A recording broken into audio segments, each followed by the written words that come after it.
కడప జిల్లా SC ST cell మాజీ అధ్యక్షుడు గాలిపోతుల సుదర్శన్ తన అనుచరులతో టీడీపీ తీర్థం పుచ్చుకున్నారు.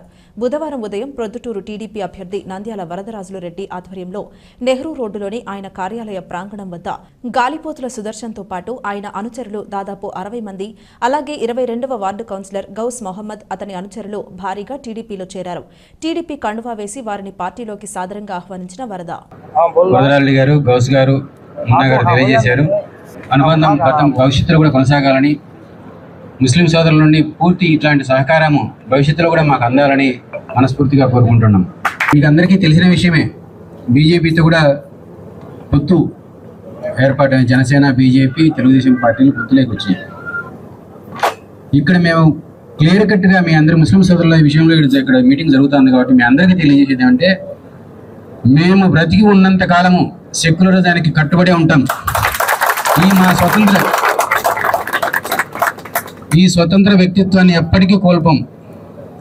ఈ విధంగా మీకు మాట ఇస్తున్నాం. అయితే కేవలం చంద్రబాబు కూడా బీజేపీతో కలవడానికి కూడా ఎన్ని ఇబ్బందులే ఉన్నాయి. అయితే ఇక్కడ జరిగే రాక్షస పాలనను అడ్డుకోవాలంటే కేంద్రంలో అధికారంలో ఒక ప్రభుత్వం అండదండలు ఉంటే తప్ప ఇక్కడ స్వేచ్ఛాయుతమైన వాతావరణంలో ఎలక్షన్స్ జరుపుకోరేమో అనే ఒక భావనతోటే బీజేపీతో పొత్తు కలుపుకోవాల్సిన ఆవశ్యకత ఏర్పడింది తప్ప వేరే విషయంగా అయితే కాదు. ఎందుకంటే అక్కడ వీళ్ళకి ఓట్లు ఉన్నాయని 2%, 3% ఓట్ల కోసం చంద్రబాబు ఎందుకంటే ఆ విధంగా నష్టం జరుగుతుందని తెలిసినా, ఎంతో కొంత నష్టం జరుగుతుందని తెలిసినా కూడా వారు బీజేపీతో పొత్తు ఏర్పాటు చేసుకోవడం జరిగింది. అంతేకాకుండా రాబోయే ప్రభుత్వంలో కూడా ఒకవేళ తెలుగుదేశం పార్టీ మళ్ళీ అధికారంలోకి వస్తుంది, డెఫినెట్గా తెలుగుదేశం పార్టీ ప్రభుత్వమే అధికారం ఏర్పడుతుంది అని తెలిసినా కూడా ప్రభుత్వం నిలదొక్కుని పరిపాలన సక్రమంగా జరగాలంటే నిరంతరము కేంద్ర ప్రభుత్వంతో మనకు సహకారం అవసరం. ఇప్పుడుండే రాష్ట్ర ఆర్థిక పరిస్థితులు, ఆర్థిక వనరులను బట్టి ఇప్పుడు ఉండే కేంద్రం మొత్తం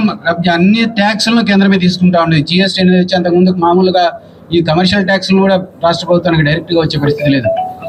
కాబట్టి ఎక్కువ ఫండ్స్ను కేంద్ర ప్రభుత్వం అందిస్తేనే ఆ కేంద్ర ప్రభుత్వం మీద ఆధారపడి ప్రభుత్వాన్ని నడపాల్సిన పరిస్థితి రాష్ట్రాలకు ఏర్పడింది. కాబట్టి ఇట్లాంటి పరిస్థితిలో మళ్ళా కేంద్రంలో బీజేపీ ప్రభుత్వం ఏర్పడతాయనే సూచనలు అందరికీ స్పష్టంగా కనబడుతున్నాయి. కాబట్టి ఈ 2 కారణాల దృష్ట్యానే బీజేపీతో చంద్రబాబు పొత్తు ఏర్పాటు చేసుకోవడం జరిగింది.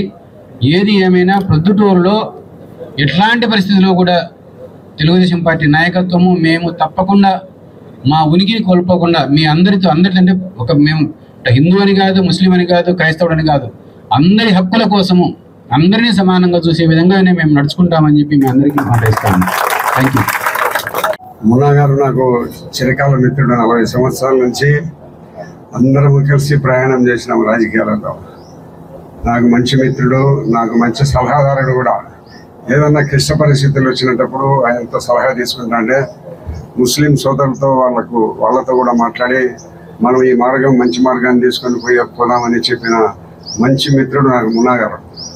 మరి ఈరోజు యాక్టివ్గా తెలుగుదేశం పార్టీలో యాక్టివ్ రోల్ తీసుకొని మరి కౌన్సిలర్గా ఉండబడిన మహమ్మద్ గౌస్ గారిని పార్టీలోకి ఆహ్వానిస్తూ హృదయపూర్వకంగా మేమందరం ఆయన పార్టీలోకి స్వాగతిస్తూ ఆయన భవిష్యత్తును మా చేతుల్లో పెడుతున్నాడు.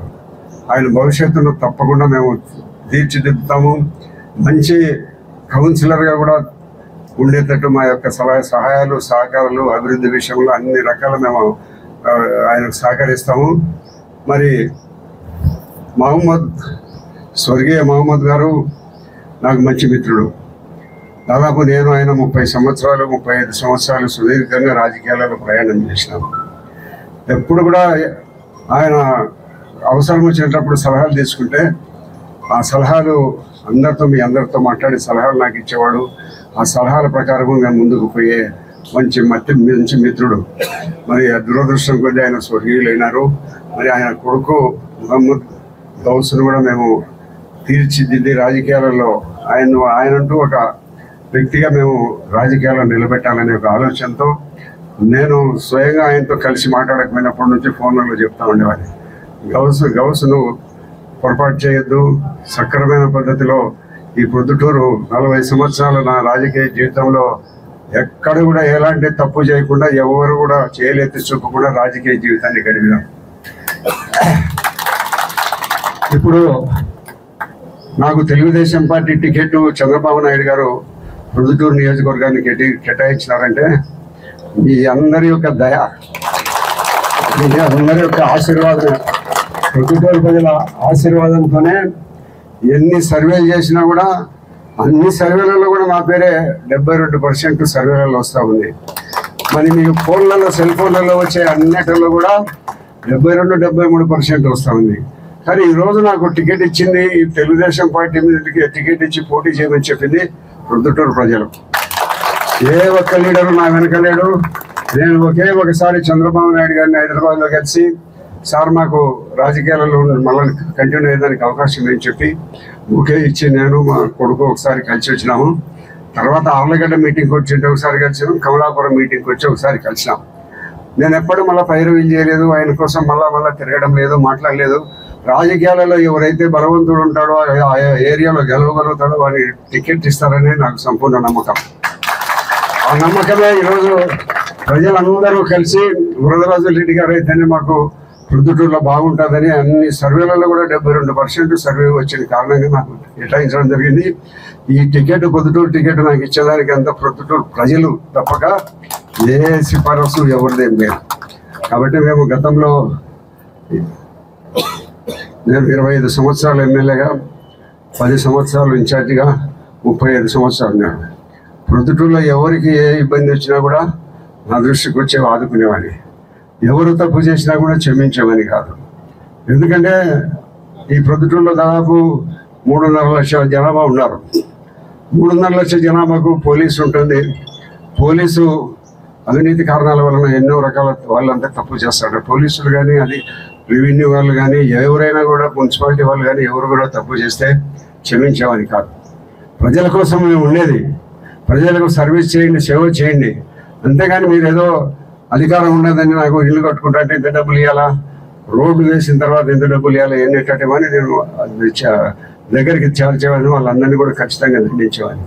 కాబట్టి ప్రొద్దుటూరులో ఇప్పుడు అటువంటి పరిస్థితులు లేవు. గత 10 సంవత్సరాల నుంచి మన ప్రజెంట్ ఎమ్మెల్యే రాచమల్లి శివప్రసాద్ రెడ్డి గారు ఎమ్మెల్యే ఉంటున్నారు. ఆయన ఆస్తి ఇప్పటికీ 1000 కోట్లు. ఎట్లా వచ్చింది అది డబ్బు? పట్టు ప్రజల్ది, ప్రభుత్వాన్ని డబ్బు. ఇప్పుడు ఆయన అంటాడు నేను ఏదో రాజకీయాలలో నేను ఎంతైనా డబ్బులు ఖర్చు పెట్టాను అంటున్నాడు. ఎవరిచ్చింది? ఎవరి ద్వారా సంపాదించుకునే డబ్బు? ప్రొద్దుటూరు ప్రజలది డబ్బు. ప్రొద్దుటూరు ప్రజల యొక్క ఆస్తులు దోచేసుకునేవాడు. డాక్టర్ స్వరూప్ కుమార్ రెడ్డి గారు ఉన్నారు, కంటి డాక్టర్ గారు. ఆయన ఇల్లు ఆయనకు తెలియకుండానే వేరే వాళ్ళకు రిజిస్టర్ అయిపోయింది. ఎట్లయిపోతుంది ఆయన లేకుండా? అడగండి. ఆయన ప్రముఖ వైద్యుడు, ప్రొద్దుటూరులో అందరూ తెలిసిన వ్యక్తి ఆయన. అందరికీ నమస్కారం. మీడియా మిత్రులకి అందరికీ నమస్కారం. గతంలో నాన్న ఉన్నప్పుడు కూడా పెద్దాయన అంటే చాలా అభిమానంగా, ఆప్యాయతగా ఉండేవాడు. నాన్న పెద్దాయన కోసము అప్పుడు పార్టీలో కూడా పెద్దాయనతో పాటు చాలా నడిచి, పెద్దాయనతోనే అప్పుడు కౌన్సిలర్, ఈయన హయాంలోనే కౌన్సిలర్గా కూడా నాన్న ఉన్నాడు. ఆయనతోనే నడుస్తున్నాడు. తర్వాత మనం 2019లో ఎలక్షన్ తర్వాత 2019 వరకు ఆయనతో పాటే ఉన్నాం మేమంతా, మా ఫ్యామిలీ, మా కుటుంబం అంతా. 2019 ఎలక్షన్ తర్వాత కొన్ని కారణాల వల్ల కొంచెం పెద్దగా కొంచెం ఎలక్షన్లో కొంచెం సైలెంట్గా ఉండడం వల్ల అప్పుడు పోయి నాన్న కూడా మనం ఇలా మీరు కూడా సైలెంట్గా ఉన్నారు, మనము వేరే వైఎస్ఆర్సీపీ పార్టీలో వాళ్ళు ఆహ్వానిస్తున్నారు, మేము పోదలుచుకున్నామని చెప్పి ఆయన అడిగి ఆయన పర్మిషన్ తీసుకొని అప్పుడు నాన్న కూడా వైఎస్ఆర్ పార్టీలోకి ఆహ్వానించిన తర్వాత మనం పోయినాము. కానీ కొన్ని కారణాల వల్ల వైఎస్ఆర్ పార్టీలో కూడా మనకు మన గౌరవము ప్లస్ మన మైనారిటీస్కి న్యాయము రెండు జరగకపోవడం వల్ల నేను కూడా అక్కడ నుంచి తప్పుకొని సైలెంట్ అయిపోయి మళ్ళీ కొన్ని రోజుల తర్వాత నాకు సస్పెండ్ చేశానని చెప్పారు. కానీ వాళ్ళు సస్పెండ్ చేయడానికి వాళ్ళు నాకు ఏ అర్హత లేదు, ఎందుకంటే ఇండిపెండెంట్ కౌన్సిలర్ని. అందుకు వాళ్ళ కాడి నుంచి తప్పుకున్నాను. తప్పుకున్న తర్వాత కొన్ని రోజుల తర్వాత నేను టీడీపీ అధినేత నారా చంద్రబాబు నాయుడు గారి సమక్షంలో పోయి పార్టీలో చేరాను. పోయి చేరిన తర్వాత మనము పార్టీలో నడుస్తున్నాము. ఎవరికి టికెట్ వచ్చినా కూడా మనము వాళ్ళ వెంటే ఉంటాము. పార్టీ ఏ విధంగా నడుస్తుందో, పార్టీ ఏ విధంగా నడవనికి చెప్తాదో ఆ విధంగా మనము పార్టీకి కట్టుబడి ఉంటామని చెప్పి ఆ రోజు కూడా చెప్పడం జరిగింది. ఈ రోజు కూడా అదే చెప్పడం జరుగుతుంది. అదే విధంగా ఇప్పుడు మళ్ళీ మన అదృష్టం కొద్దీ మళ్ళీ మన వరదాల రెడ్డి గారికి మళ్ళీ టికెట్ పైనుంచి హైకమాండ్ నుంచి టికెట్ రావడం జరిగింది. అందుకు ఆయన కూడా మనకు మద్దతు కోసం అంతా సహకరించడం కోసం ఫోన్ చేసినారు, మాట్లాడినారు. నేను మొత్తం ఈ కాలం అంతా నేను ఎప్పుడు కూడా ఆయనకు కట్ కాలేదు. ఆయనతో పాటు ఎప్పుడు కూడా ఎల్లవేళలా ఆయనతో మాట్లాడుతున్నా, కొండాడన్నతో కూడా మాట్లాడుతున్నా, అంతా నేను టచ్లోనే ఉన్నాను.